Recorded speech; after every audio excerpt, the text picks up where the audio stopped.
Atención Brasil, comienza Opposite Extremes. Olá, eu sou a Rossana e esse é o Opposite Extremes. Series FM. Hola audiencia de seres, comienza Opposite Extremes. Hoy, Rosana nos trae Egipto, un programa excepcional. Egipto, la gran civilización de nuestro tiempo. Egipto, en una presentação exclusiva. Séries. O amor que você reprime é a dor que você carrega. Então, a proposta é essa: amar. Eu sou Rossana e esse é o Opposite Extremes. Extremos opostos. Você quer? Series FM.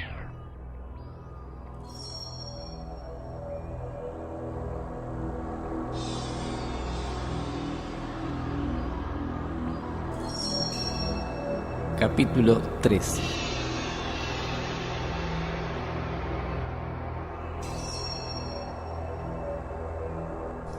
O Livro das Portas é o principal guia mais antigo encontrado em tumbas da 19ª a 20ª dinastias pertencentes ao Reino Novo, ainda que tenha aparecido no túmulo de Horemheb, último rei da 18ª dinastia. Analisando seu significado, este foi de grande importância, pois permitia que o rei morto navegasse pela rota do além junto com o Deus Sol, para que sua ressurreição pudesse ocorrer. Enfatiza a travessia de portas com deidades guardiãs, e deve-se conhecer os nomes para realizar cada travessia. O Livro das Portas surgiu no túmulo de Ramsés o Grande e no sarcófago de Sete I. Descreve a viagem noturna do Sol, que passa pelas regiões das 12 horas, transpondo 12 portas sucessivas, cujos guardiões têm nomes aterradores. À saída das 12 horas, ele renasce após uma passagem no Num, caos líquido primordial, tal como uma reprodução da criação. Neste livro, não é o conhecimento dos obstáculos e dos seus nomes que permite alcançar a vitória. O Sol deve fazer oferendas para se reconciliar com os poderes noturnos. A alma é obrigada a passar por uma série de portas nas diferentes fases do percurso. Cada porta está associada a um Deus diferente e exige que o falecido reconheça o caráter particular da divindade. O texto sugere que algumas pessoas passarão ilesas e que outras sofrerão tormento no Lago de Fogo. As entidades têm nomes diferentes, usam roupas em cores diferentes, mas são idênticas em todos os outros aspectos e portam uma estrela de 5 pontas acima de suas cabeças. A maioria das entidades são específicas no Livro das Portas. Não aparecem em outros lugares na mitologia egípcia, e assim tem sido sugerido que o livro originou um sistema para determinar o tempo durante a noite, com uma deusa em cada portão, sendo uma representação da estrela principal que aparece durante a hora. Não há certeza de quando exatamente o livro foi composto, e como outros livros do submundo, está preocupado com a viagem noturna do Sol. Comparado com Anduar, as horas são um pouco deslocadas. Além disso, devido ao agrupamento de divindades e pessoas mortas, elas são mais claramente diferenciadas umas das outras. Em seguida, no Anduar, os mortos aparecem vinculados às suas respectivas regiões das horas da noite. Aqui também, um estatuto especial do Rei Morto é mais claramente definido, já que ele acompanha o Deus do Sol para o seu renascimento no período da manhã.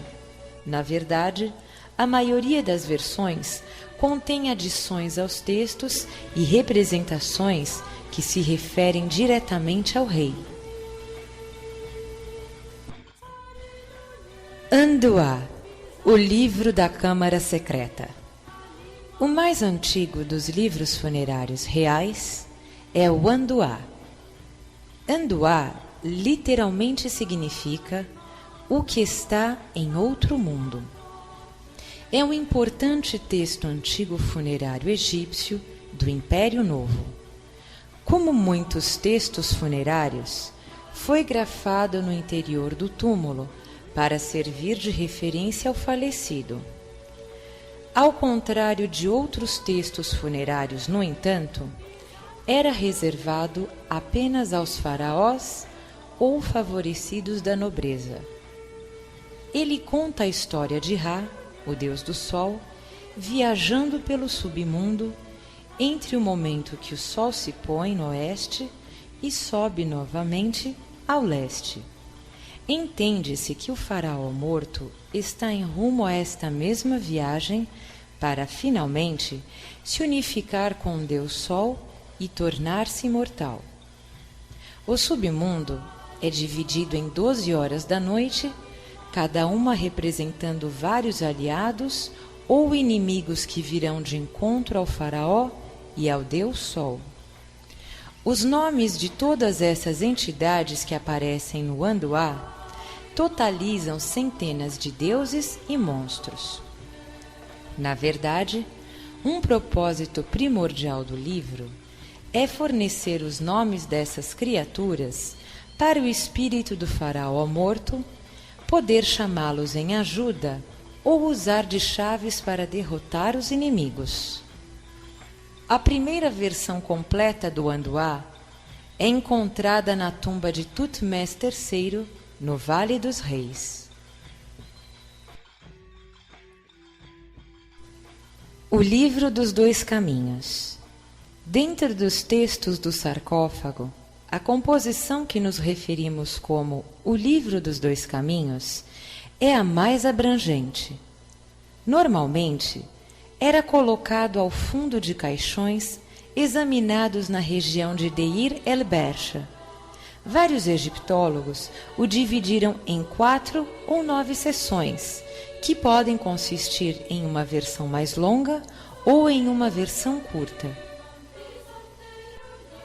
O livro contém magias destinadas a permitir a ascensão do falecido rei ao céu, sob a forma de um pássaro, mas que também podem ser usadas para transformar o espírito em qualquer de uma série de divindades diferentes.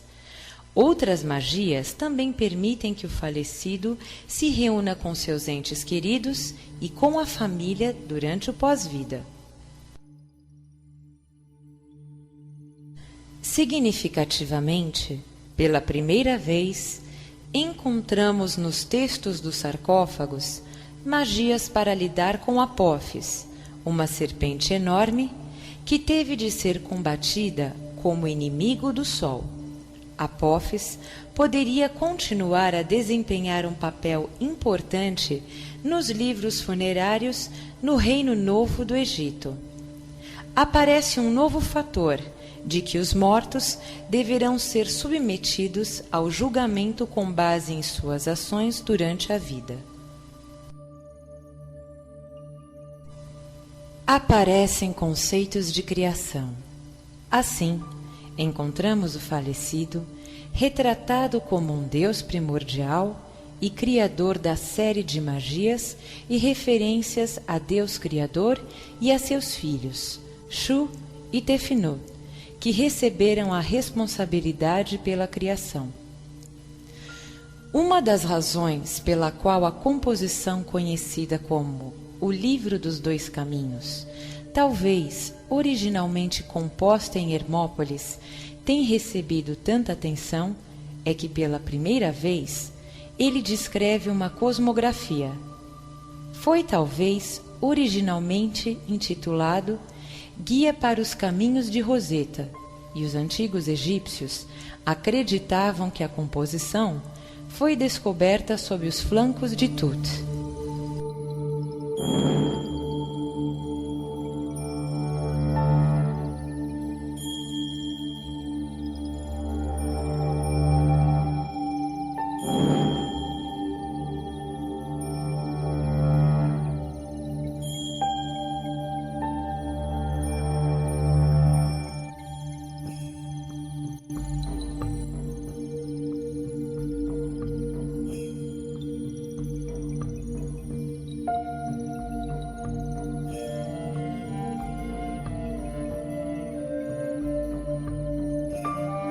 capítulo 3.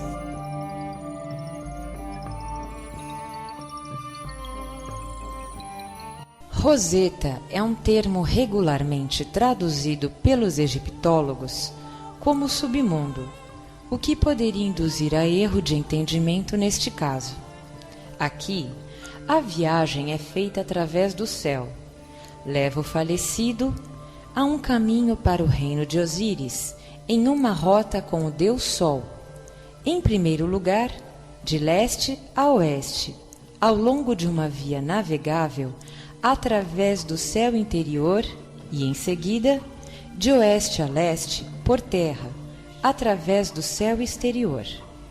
Entre as duas formas, há um lago de chamas, onde o fogo pode consumir de maneira ambivalente o condenado, mas também serve ao propósito da regeneração aos seguidores abençoados pelo Deus do Sol, Ra.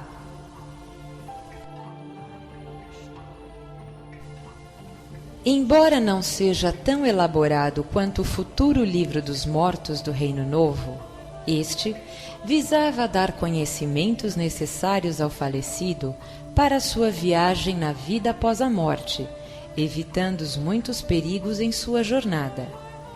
Este guia não é sistemático como o Livro das Portas, mas, no entanto, continha advertências e um plano esquemático, tornando o primeiro guia real para a vida futura.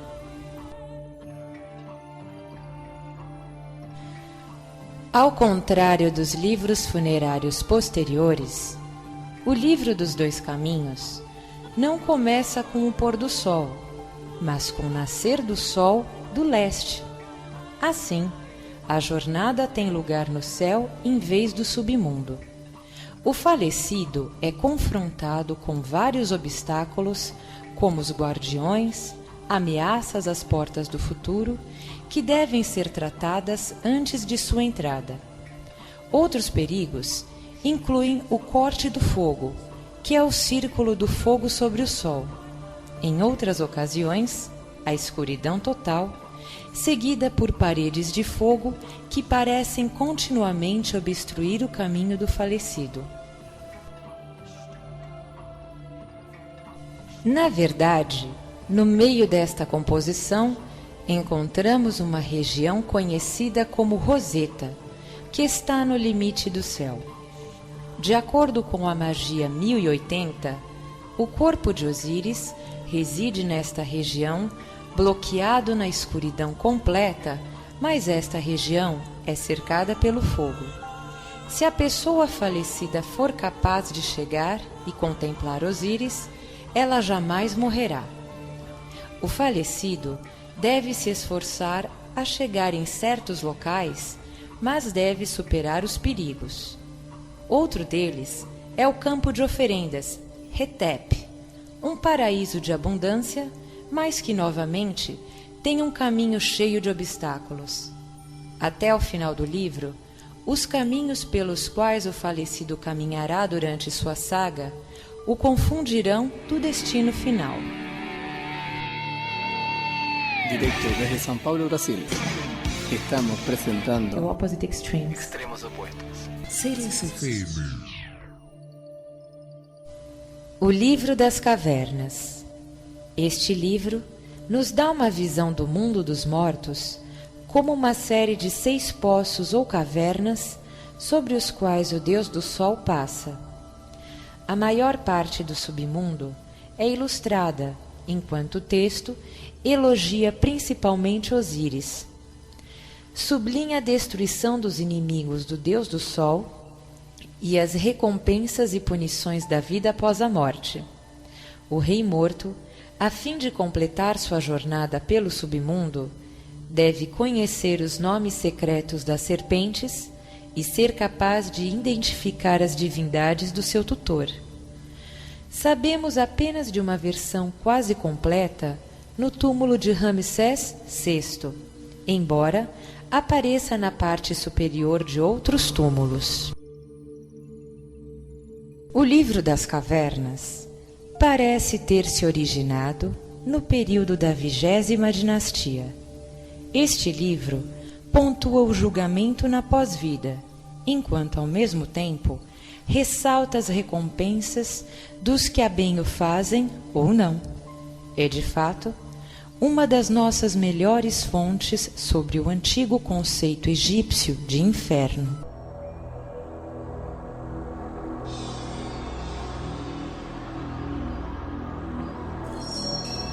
Seres. O tema óbvio deste livro é a passagem do Deus do Sol através do submundo. Curiosamente, a distinção entre Osíris e Ra é nublada, e ambos parecem realmente serem vistos como atributos de uma divindade única. Osíris, que é mais proeminente na maioria dos textos funerários, é encontrado por Ra como um cadáver em seu caixão, e no decorrer do relato, o deus começa a se regenerar. Menos evidente é a batalha com Apófis, encontrado no Andoá e no Livro das Portas. Ra está no céu. Sua missão é entrar na escuridão primeva a fim de defender e prestar cuidados a Osíris. Ambos se enfrentam. Osíris está dentro de seu santuário, protegido e rodeado por uma serpente, assim como seus seguidores dentro de caixões. Seus inimigos estão decapitados, embora ainda guardados por mais 3 serpentes. Eles devem ser punidos no lugar da aniquilação, um conceito egípcio do inferno, a não existência. No final, assistimos finalmente Ra, ao fim de sua jornada noturna, entrando as montanhas do leste, de onde irá subir e surgir mais uma vez para fornecer luz ao mundo dos vivos. Litania de Ra. Litania de Ra, ou mais precisamente, o livro de orações a Ra, ao leste, é um importante texto funerário do Antigo Egito no período do Império Novo. Como muitos textos funerários, ele era escrito dentro das tumbas para ajudar e ser usado pelo falecido no outro mundo. Entretanto, este estava reservado apenas para o uso dos faraós ou nobres muito favorecidos. A litania é composta de 2 partes. A primeira invoca o Sol, Ra, em 75 formas diferentes, e a segunda é uma série de orações nas quais o faraó assume partes da natureza e das divindades, mais especificamente do Deus do Sol. Desenvolvido na 18ª dinastia, a litania de Ra também faz elogios ao faraó para que esse una-se com o Deus do Sol e outros deuses. O texto foi usado na entrada de mais tumbas do templo do faraó Sete I, porém, é conhecido o texto também da tumba de Tutmés III e da tumba de seu vizir, o Zeramun.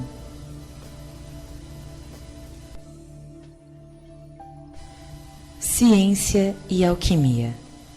Os antigos egípcios possuíam muitas tecnologias científicas avançadas, muitas sendo encontradas em forma de imagem e em modelos tridimensionais em todo o Egito. Temas refletindo realizações e conhecimento científico podem ser encontrados em todo o mundo em diversas civilizações antigas. Esses ensinamentos pareciam centralizar-se em energias eletromagnéticas. Cenas retratam os cientistas desse cronograma capazes de trabalhar nos campos da alquimia, biologia, química, odontologia, anestesia, voo e as energias eletromagnéticas da Grande Pirâmide, entre outros locais sagrados. Há a geometria sagrada presente em nosso universo. Grande parte das interpretações foram deixadas para serem decifradas ao longo do tempo. O estudo da ciência e da medicina era estreitamente ligado à religião, como visto em muitos dos antigos rituais. O vazamento e unção vemos em assim muitos trabalhos egípcios e a aplicação da força eletromagnética e a não aplicação de fluidos reais. Grande parte era vinculada com magia de alguma sorte, como se muitas coisas inexplicáveis houvessem ocorrido. Essas foram muitas vezes consideradas milagres. Algo derramado no planeta poderia causar o crescimento espontâneo. O vazamento de água ou uma oferta está presente em inúmeras cenas representadas, reforçando a ideia de que tais imagens estão mostrando a migração ou a transmissão das forças eletromagnéticas. Cada símbolo sagrado ligado aos deuses tinha um fluido científico, bem como uma finalidade esotérica. Os antigos egípcios praticavam todos os tipos de magia e astrologia. Eles consideravam a alquimia uma ciência, talvez a ciência da vida eterna, da imortalidade. A alquimia como um método de transição física transcendendo milênios, transmutador de metais de transição em ouro, alquimia de consciência movendo-se da realidade física para a frequência mais alta. As raízes da alquimia provêm de um documento do Antigo Egito chamado Tábuas de Esmeralda de Tut. Na Grécia, Tut era chamado Hermes Trismegistus, o mago Hermes, que atribuem ter construído a base da alquimia. Tut afirmou: o que está em cima é como o que está embaixo, sobre a dualidade de nossa experiência em terceira dimensão. Tut era considerado parte de Helsinki-Zep, os deuses de criação que vieram aqui como um gigante ou Godin, vivendo entre os comuns, gravando sua história nas pirâmides. As famosas Tábuas de Esmeralda de Hermes são o principal documento da alquimia. Tem havido várias histórias da origem do tratado, sendo que as famosas Tábuas de Esmeralda originais, que ensinavam os preceitos ocultistas, grafadas em caracteres fenícios, foram descobertas na tumba de Hermes por Alexandre o Grande.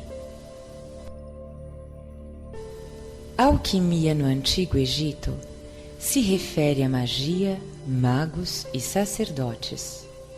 Tut e Hermes eram magos que criaram uma realidade com base em energias duais, polaridade eletromagnética, magnetismo mágico, padrões matemáticos que se repetem no conceito espiral do tempo. Em alquimia, podemos separar o ouro da escória. O metal é colocado num cadinho onde é aquecido com fogo. Fogo representa as experiências do corpo emocional do planeta Terra. Um tem apenas de transmutar a movimentação de Fireto em recepção consciente, onde a criação começa e termina. Todas as respostas residem além da alquimia de tempo e espaço.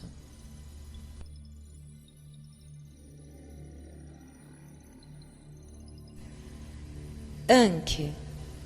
O Ankh é um símbolo que significa, entre outros, a imortalidade. É encontrado nas gravuras e hieróglifos a partir da quinta dinastia egípcia. No túmulo de Amenhotep II, vemos o Ankh sendo entregue ao faraó por Osíris, concedendo a ele o dom da imortalidade ou o controle sobre os ciclos vitais da natureza, ou seja, o início e o fim da vida. Em algumas situações, é encontrado próximo à boca das figuras dos deuses. Neste caso, significa um sopro de vida. Na tumba de Tutankhamon, foi encontrado um porta-espelho na forma de Anki, já que a palavra egípcia para espelho também é Anki. Sua presença é marcante em objetos cotidianos como colheres, espelhos e cetros utilizados pelo povo do Egito.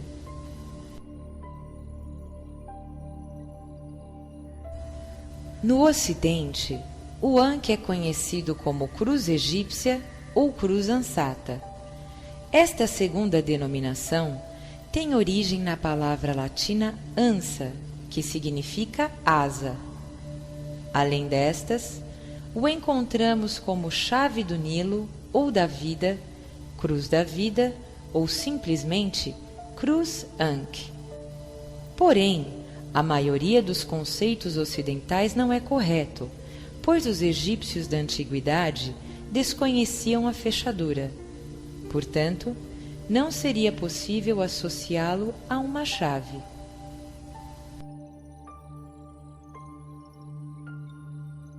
A forma do Anki assemelha-se a uma cruz com a haste superior vertical substituída por uma alça ovalada. Em algumas representações primitivas, possui suas extremidades superiores e inferiores bipartidas.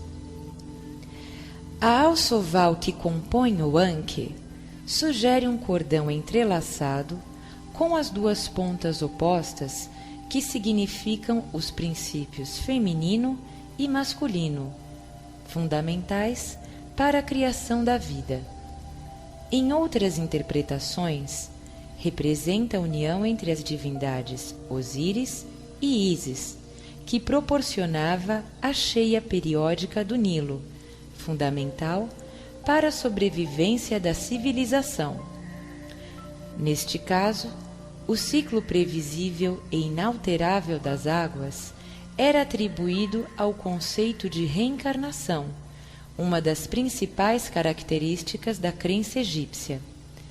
A linha vertical que desce exatamente do centro do laço é o ponto de intersecção dos polos e representa o fruto da união entre os opostos.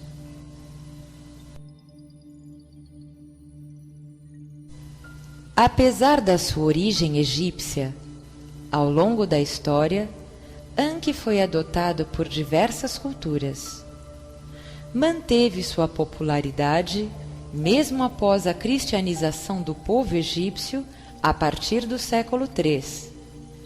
Os egípcios convertidos ficaram conhecidos como cristãos cópticos e o Anki, por sua semelhança à cruz utilizada pelos cristãos, manteve-se como um de seus principais símbolos, chamado de cruz cóptica.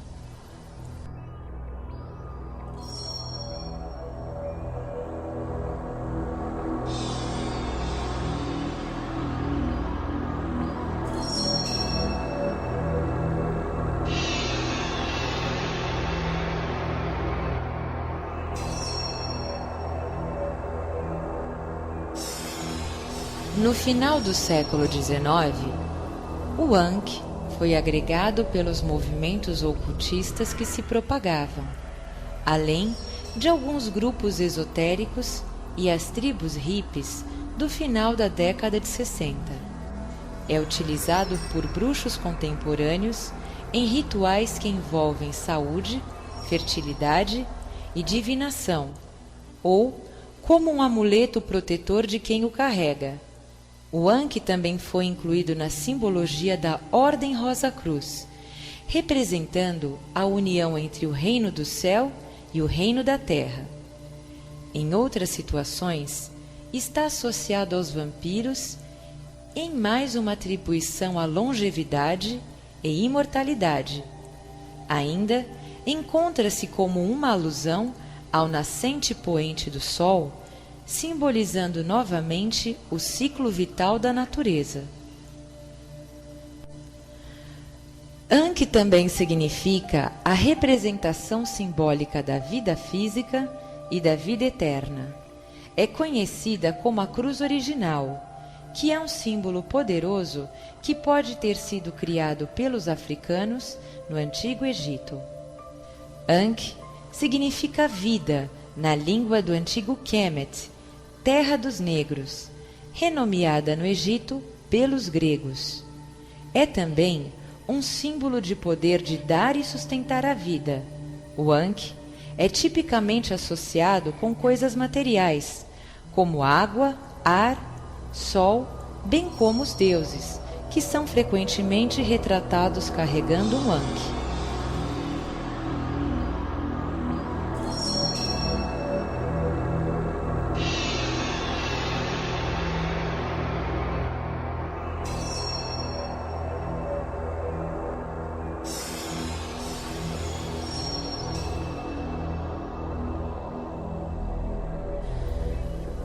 O Ankh se popularizou no Brasil no início dos anos 70, quando Raul Seixas e Paulo Coelho criaram a Sociedade Alternativa.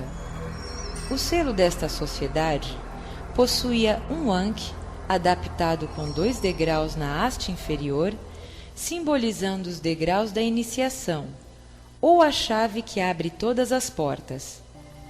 Em uma outra interpretação, representa o laço da sandália do peregrino, ou seja, aquele que quer caminhar, aprender e evoluir. Na cultura pop, ele foi associado pela primeira vez ao vampirismo e à subcultura gótica através do filme The Hunger, Fome de Viver, de 1983, em que David Bowie e Catherine Deneuve protagonizam vampiros em busca de sangue. Há uma cena em que a dupla, usando ankhs egípcios, está à espreita de suas presas em uma casa noturna ao som de Bela Lugosi is Dead, do Bauhaus. Assim, elementos como a figura do vampirismo, o Ankh e a banda Bauhaus podem atuar num mesmo contexto, neste caso, a subcultura gótica. Possivelmente, através deste filme, o Ankh foi inserido na subcultura gótica e pelos adeptos da cultura obscura de uma forma geral.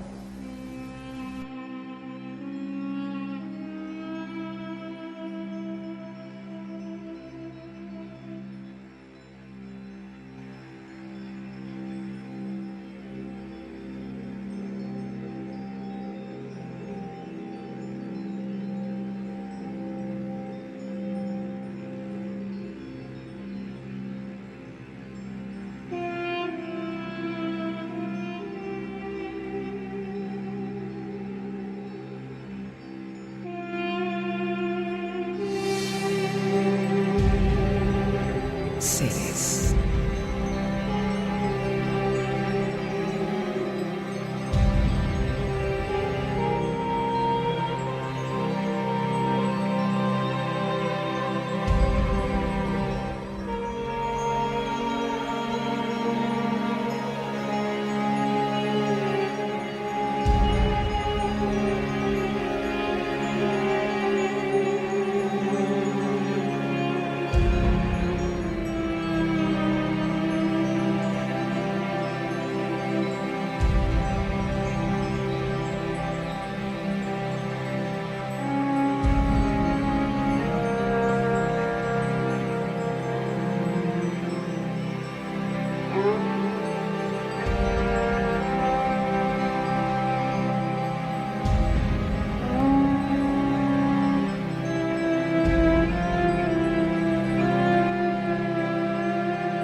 Calendário. O calendário egípcio foi o primeiro calendário da história da humanidade e começa com a enchente anual do rio Nilo. Surge por volta de 3000 a.C. O ano tem 365 dias, divididos em 12 meses de 30 dias e mais 5 dias extras, dedicados aos deuses. Os egípcios são os primeiros a utilizarem um calendário solar, embora os 12 meses de 30 dias sejam de origem lunar. O ano tem 365 dias e 6 horas a menos que o ano solar, o que significa atraso de um dia a cada 4 anos.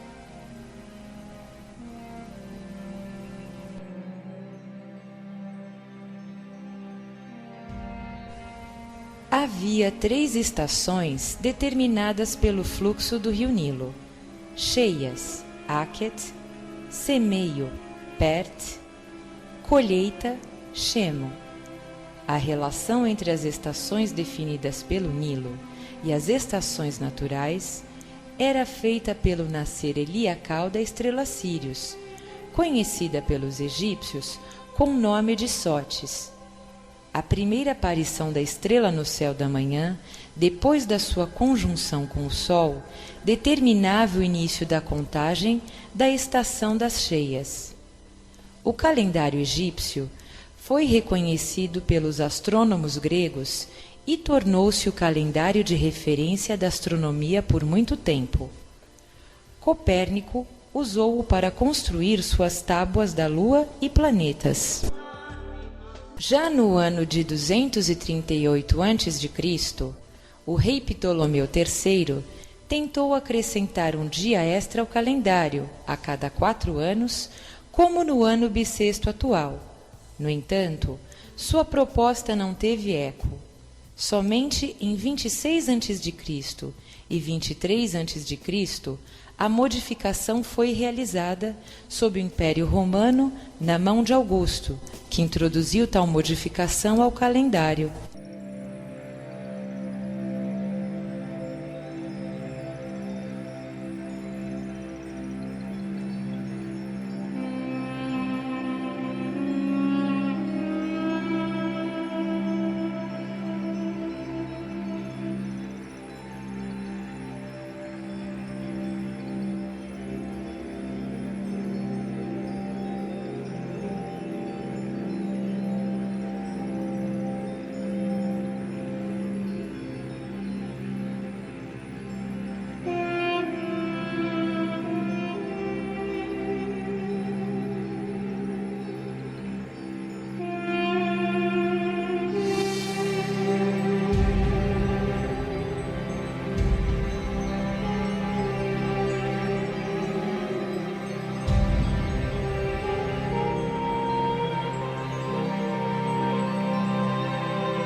Directo desde São Paulo, Brasil. Esto fue por Seres The Opposite Extremes. Extremos opuestos. Seres FM.